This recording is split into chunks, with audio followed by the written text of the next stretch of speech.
I am not a man of orbit. I am living out of orbit.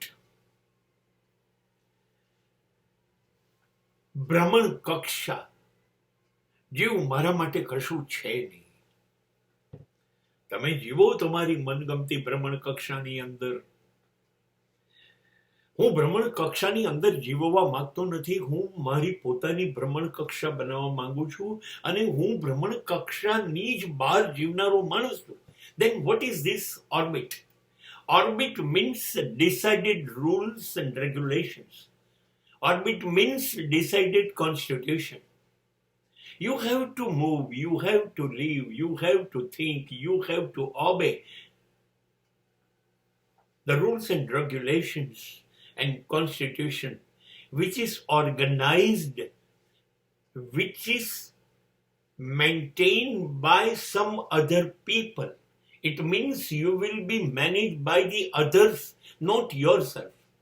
They will decide what you have to do, what will be your duties, what will be your responsibilities, and what to do every time.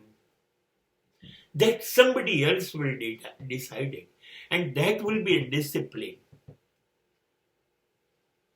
according to them. According to them, that will be a culture which is established by the society or something else. કોઈ બીજું બધા જ નિયમ નક્કી કરશે. કોઈક બીજું. સમાજ, રાષ્ટ્ર, સંવિધાન, કાયદા બધા નક્કી કરશે તમે શું છો, તમારે શું બનવાનું, તમે કેવી રીતે, શું કરશો, ક્યારે કરશો. નહીં, એ બધું તમે નહીં કહો, અમે નક્કી કરીશું. તમારું કર્તવ્ય, તમારી ફરજ, તમારી જવાબદારી. નહીં, આમ જ કરવાનું છે 1 to 100 because we have organized the rules and regulations. You can't break it. You can't move it.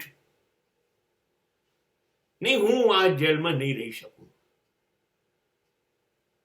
Though I am not disciplined, though I am not cultured, okay. Let me live in my orbit. I will live with my rules and my regulations.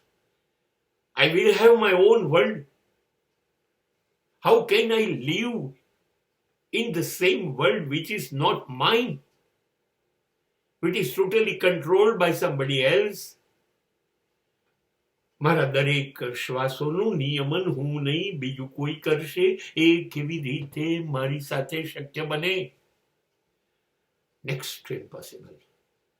If you are saying that I am a totally free human being, free soul, then how I can work under anybody's rules and regulations? જ્યારે હું મુક્ત આત્મા છું, હું સ્વતંત્ર છું જન્મથી, માનવ જાત તરીકે, તો હું કેવી રીતે મારે શું કરવાનું એ નક્કી બીજા કરે અને જીવ્યા કરું? નહીં, મને બધા જ કાયદા લાગુ પડશે, સંસ્કાર, સંસ્કૃતિ, બધું જ. એ પણ હું નક્કી કરીશ, તમે નહીં. મને તમારા કોઈ કાયદા, સંસ્કાર, સંસ્કૃતિ, તમારી સિસ્ટમ્સ મને મંજૂર નથી. હું એની બહાર જઈશ, બહાર જીવીશ અને બહાર જ મરી જઈશ. તમને મંજૂર છું હું? હા તો ઠીક, નહીતર મને તમારા સભ્ય સમાજમાંથી અસભ્ય ગણીને બહાર કાઢી મૂકો. નહીં, પેલા ગુનેગારો હોય છે, એને કહી દેવામાં આવે છે તમે તડી પાર, આ સરહદની બહાર, તમારે આ સરહદની અંદર નહીં આવવાનું. બસ મને એવી રીતે તમારી દુનિયામાંથી તમે તગડી મૂકો, મને કોઈ વાંધો નથી.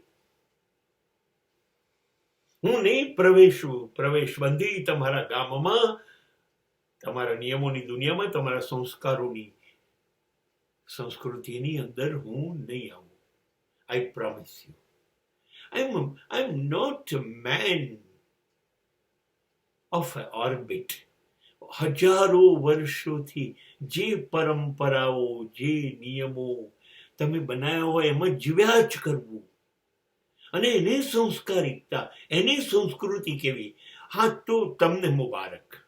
મને તમે ગુનેગાર જાહેર કરી દો, મને અસંસ્કારી જાહેર કરી દો અને મને તમારા સમાજમાંથી બહાર કાઢી કાઢો, જેથી હું બિલકુલ સ્વતંત્ર શ્વાસ લઈ અને ઈશ્વરની જેમ બિલકુલ સ્વતંત્ર આત્મા તરીકે જીવું અને મરું.